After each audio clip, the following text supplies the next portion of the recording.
welcome to Would I Lie to You, the show where it's a talent to tell tales. On David Mitchell's team tonight, next to the Aran sweater Mrs. Bryden knitted me, he's my favourite ever jumper. It's Olympic long jump gold medalist Greg Rutherford. And she is the Crime Watch host, who's one of the most popular presenters on television. So I'm sure you'll be cheering her on tonight, unless you're watching this from G-Wing. It's Kirsty Young. And on Lee Mack's team tonight, a comedy actress and star of The Thick of It, a political show all about spin, which is one of the few four-letter words from that show we can say at 8:30. It's Joanna Scanlon. And a comedian who's come here all the way from Germany. I said to him, "You're a star?" And he said, "Thanks very much, I am quite famous now." It's Henning Wehn. So we begin tonight with round one. It's Home Truths, where our panellists read out a statement from the card in front of them. Now, to make things harder, they've never seen the card before. They've no idea what they'll be faced with. And it's up to the opposing team to sort the fact from the fiction. Kirsty is first up. Kirsty, off you go. OK. I have 5 chickens, all named after my favourite newsreaders. Oh. Well, there we are. Right, Lee's team, what do you think? What are their names? Their names are Anna Ford, Yeah. Jan Leeming, Another newsreader. Selina Scott, Newsreader. 2 Scottish ones, Viv Lumsden and Mary yeah. Marquis. They were very well-known newsreaders in Scotland. What, specifically for Scottish news? There is Scottish news, I- yes. You didn't mention Angela Rippon, did you? Angela Rippon died. Not the newsreader, the chicken. Actually, it was Moira Stewart that died. Oh, not Moira. This is Chickeny Moira Stewart that's passed away. Chickeny In case Moira any Stewart. viewers are Yes. upset, Newsy Moira Stewart is as fit as she's ever been. Well, as long as she can... Yeah, Can I just ask, is that a joke about Moira Stewart, or did you really have a chicken called Moira Stewart that died? I really... It's just the way you're looking at me is putting me off. I really had a... I have to say, Kirsty... This is not the first time a woman has said that to me. What breed of chicken are they? They are Burford Browns and Cotswold Leg Bars. Right, do you know enough about chickens? Are they real chickens, then? Yeah, those are real chickens. How do you know so much about chicken? You seem to know a lot. Well, I know that... well, in Waitrose... I thought for a minute then you were some sort of farming expert. It turns out you're just very middle class. Exactly. And they've got those Cotswold leggy ones, I've noticed, the eggs. Can I ask why you didn't have any male newsreaders? Well, because we actually... Well, I'm going to have to say it now. We didn't want a cock. Is it me or is it getting hot in here?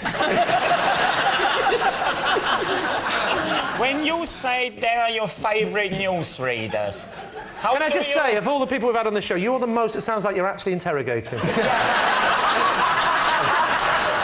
Well, how do you rate newsreaders? That's the thing I want to understand. Well, if you've been in the newsreading game as I have, Henning, it's a bit like... I'm sure when you watch stand-ups, you think, well, they're good, they're not so good, they're... Oh, I hate a lot of them. Well, So why was that one Selina Scott and not that one? well, funny you should ask that. Selina Scott, particularly beautiful, with sort of blondish feathers. So Jan Leeming, then, what were her markings? Well, The chicken, not Yes. Jan Leeming. Well, she's a rather dignified bird, and she's a very good layer. Again, are we... You asked for it.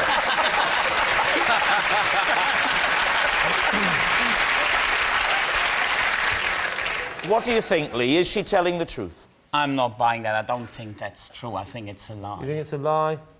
I think it may be true, but I'm going to go with Henning. I think he's got a very good beak for it. We'll go with Henning's beak and we'll say that that is a lie. You're saying it's a lie. Kirsty, were you telling us the truth, or were you telling a lie? It's true.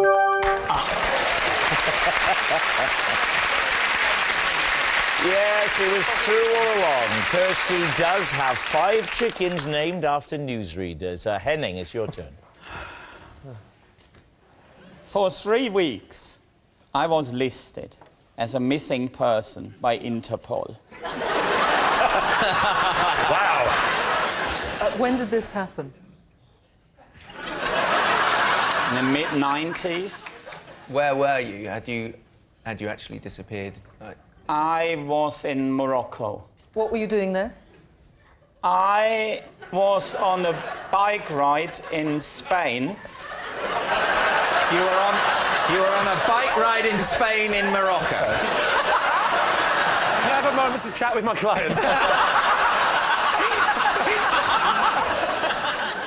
What happened was, I met someone in Spain on a train, a Moroccan So hang on, man. was this bike ride in Spain happening on the train? It was like, because I know that you get those Spanish bike rides on trains in Morocco. It's probably one of those. No, there was bad weather, and that's why I took the train from the north of Spain to the south of Spain, because apparently, according to the local newspaper, there was better, more agreeable bicycling weather. How did you then get into Morocco, though? That is because I met that Moroccan bloke on the train. and Which Moroccan bloke? Yeah, does he have a name? I can't quite remember, but it was Mohammed or something.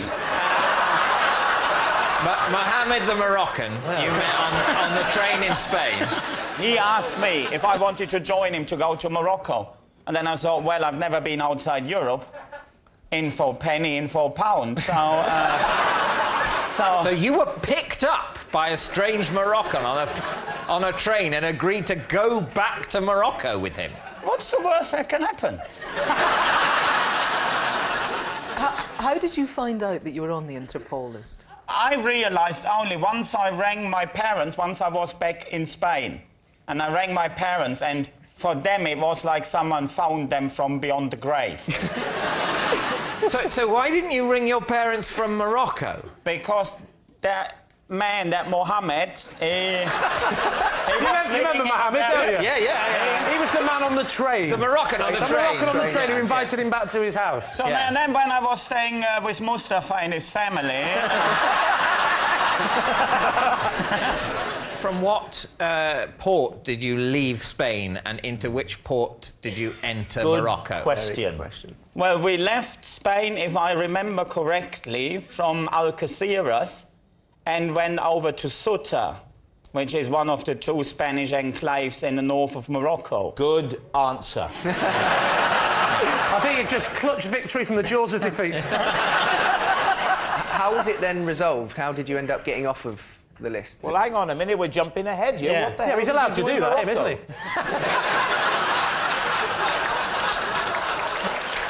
What were you doing?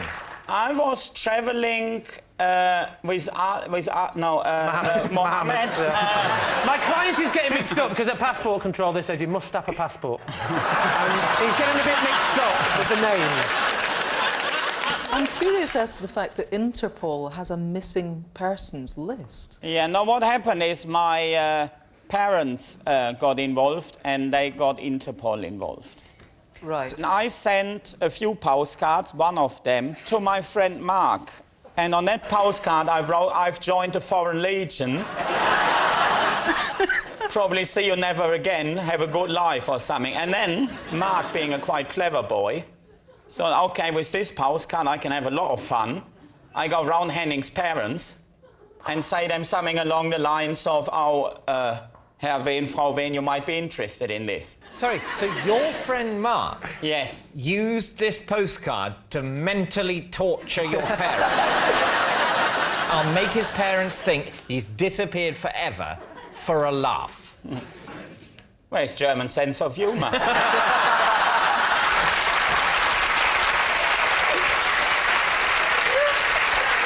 What do we know about this Moroccan chap who we're calling Mohammed? He hadn't been home for many, many years. And so we couldn't take the boat straight to Morocco. We had to go to one of the Spanish enclaves because he had to collect a suitcase full of books from a cafe in Ceuta.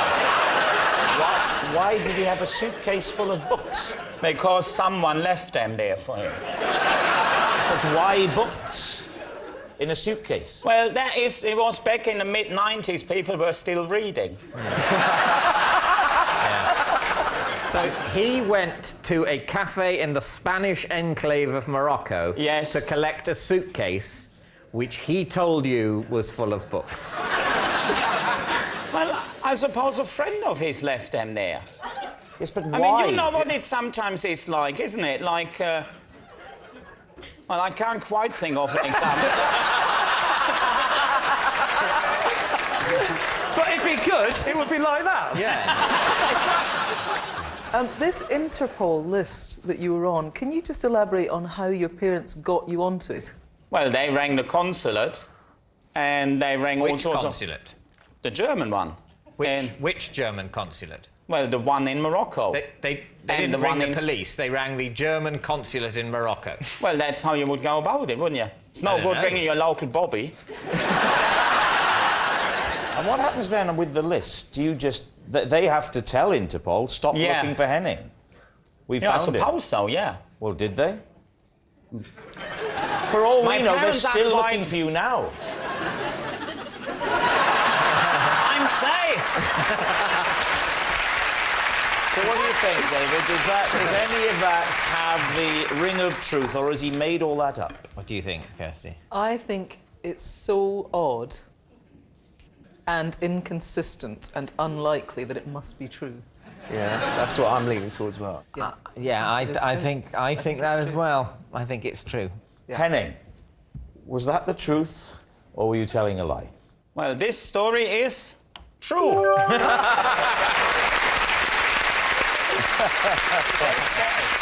Yes, it's true. Henning was listed as a missing person by Interpol. Our next round is called This Is My, where we bring on a mystery guest who has a close connection to one of our panellists. This week, each of David's team will claim it's them that has the genuine connection to the guest, and it's up to Lee's team to spot who's telling the truth. So please welcome this week's special guest, Andy.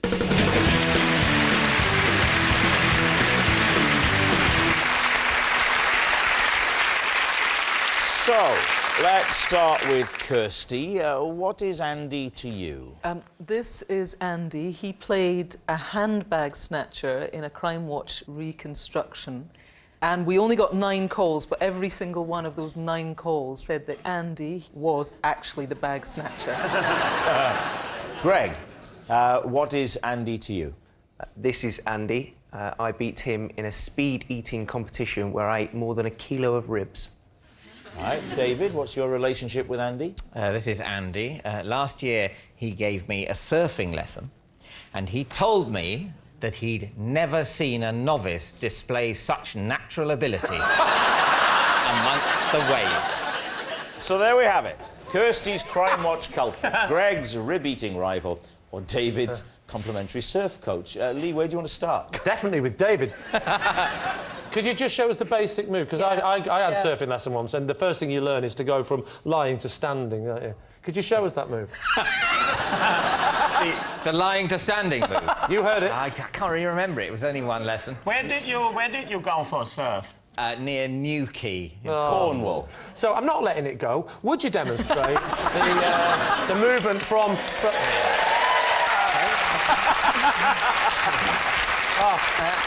This should be interesting. Yeah, well, I'm So you're lying on the board.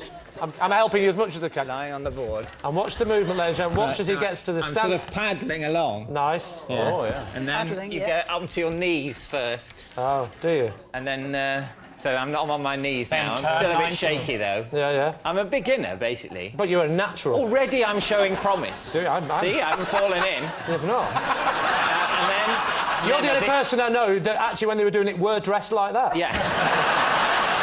So you're on your knees. Yeah, and then I stand up on it. Do it. All right. Can I use Oh, there was. that? Oh, that was the. What I did that not everyone can do is actually leant on a wave. Because you can. That's, you know, if you hit water at enough speed, it's like concrete. And similarly, for me, it's just there you go. And then I thought I'm surfing that way. But then, if you want to turn round, you just move the tiller and. why were you down there, and why had you decided? You don't strike me as a man of the sea. It was a stag do. A friend of mine was getting married. I know what stag do's are. In the run-up, he decided it was a weekend in Cornwall. Who was the friend? His name was Robbie. David, what size was the board? What size is the board? Yeah. That's him giving him time to think, the reiteration of the What question. size? The board What size size? is the board? The board of the side. You want me to tell you the board size? Yeah. Normal. Normal size. Normal. What size is a normal size How long board? is this? Well, this surfboard was 6 feet long. 6 feet. 6 feet. Could That's have been a less. Could very have been short surfboard. 10 that foot was- would have been believable. 6 foot is not believable. 6 foot, yeah, but he's quite a maverick. To be honest, I didn't Surf. measure it. One final question. What else did you and the guys get up to on the stag weekend, David? We had a curry. Rock and roll. Cornish curry. If you go to the seaside, you're not having a curry, you're having fish and chips, don't you? And what sort of stag do goes all the way to Newquay and say, well, I really fancy now some naan bread. I must say, if that's the part that you think is the chink in my armour, that stag do wouldn't have a curry on at the seaside, then I reckon I'm doing all right. Right, Lee, who's next? OK, Kirsty, Yes. just remind me again of your Well, thing. this is Andy, and in a Crime Watch reconstruction, he played a bag snatcher, and we only got 9 calls on the particular reconstruction, and every single one of them actually named Andy as the real bag snatcher. He was representing the criminal, yeah? And Yeah, the bag snatcher. the bag snatcher. How much money was in the bag? Well, that was the reason, because we wouldn't normally have something like a bag snatching on Crime Watch, because although it's serious for the person it's happened to, it's not. But is this where you're going to relatively pretend that it was more serious. serious? She wouldn't let go of the bag, so it ended up as kidnap. No. No, you shouldn't make light of it, Lee. It's crime.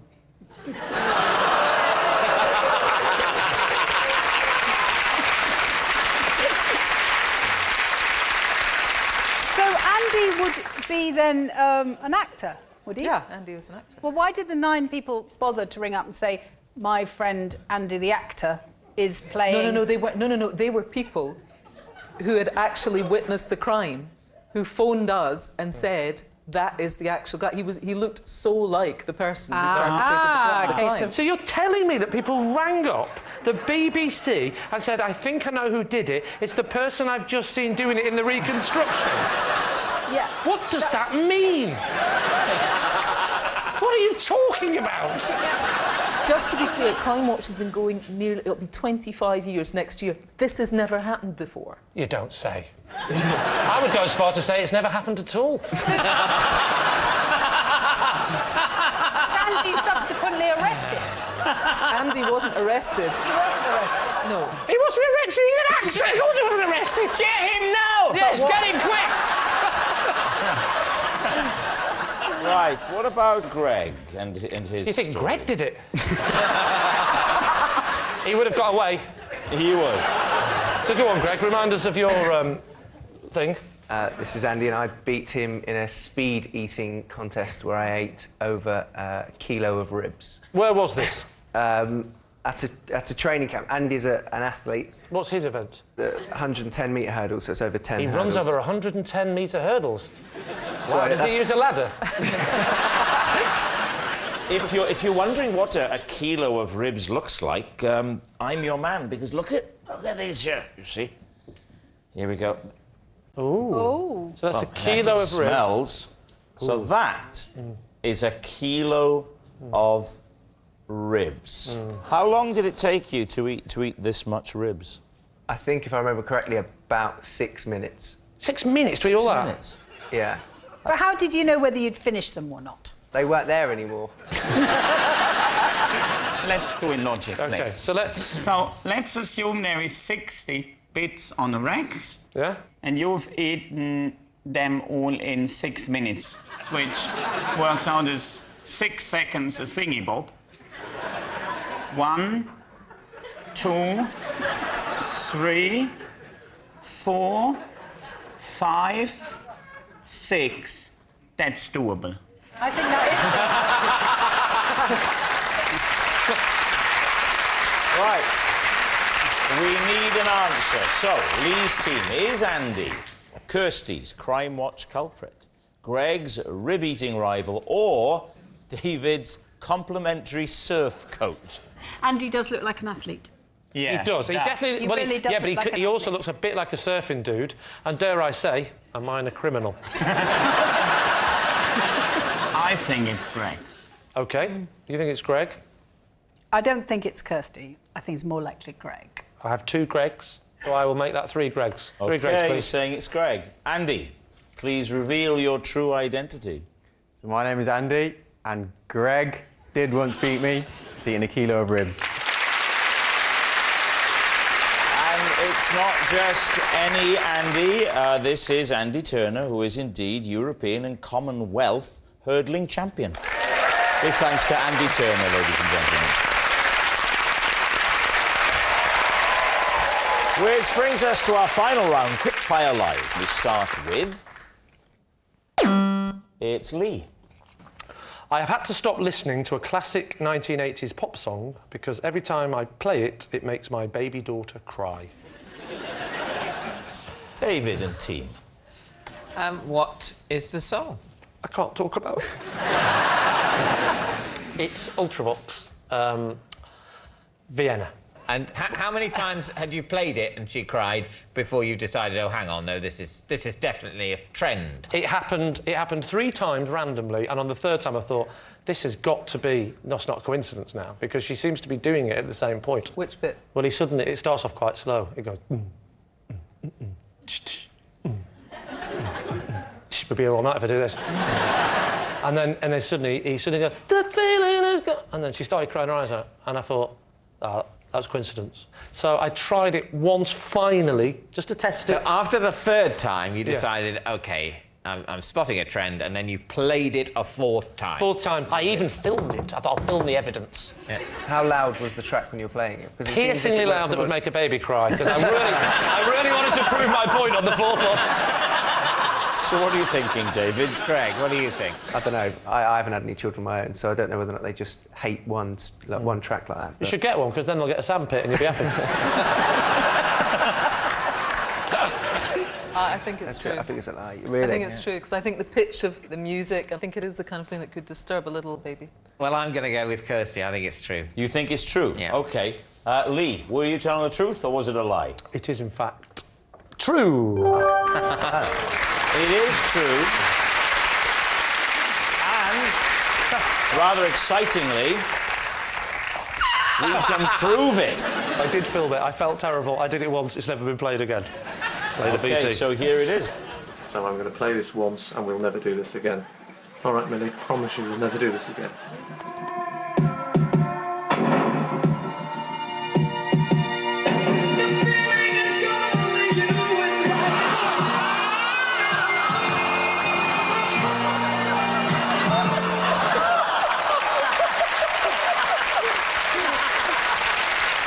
So sorry, Millie.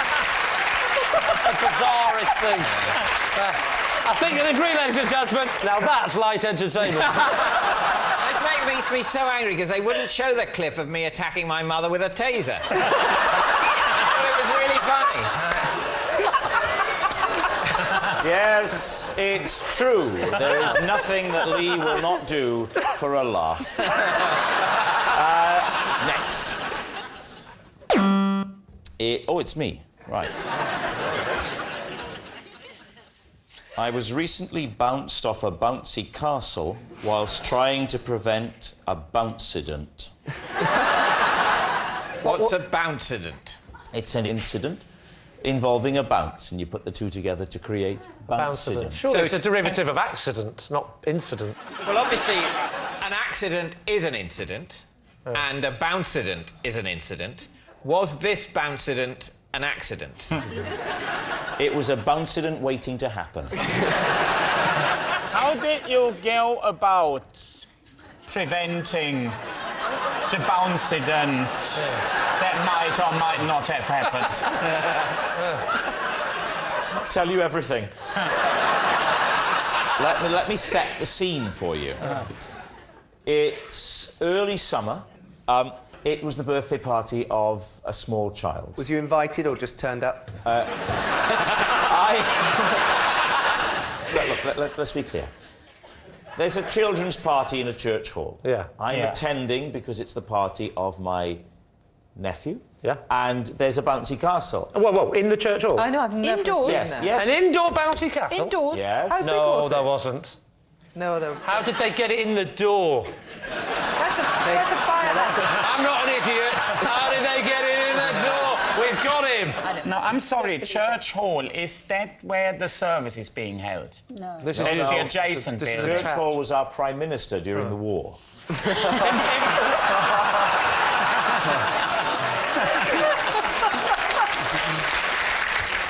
Now, I don't like bouncy castles, because I think they're dangerous. Right. And my little boy went on after I'd expressly told him not to. He disobeyed your orders.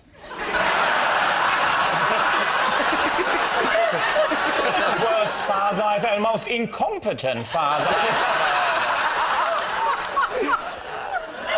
Well, I don't like to say, but I think the boy's better off in care.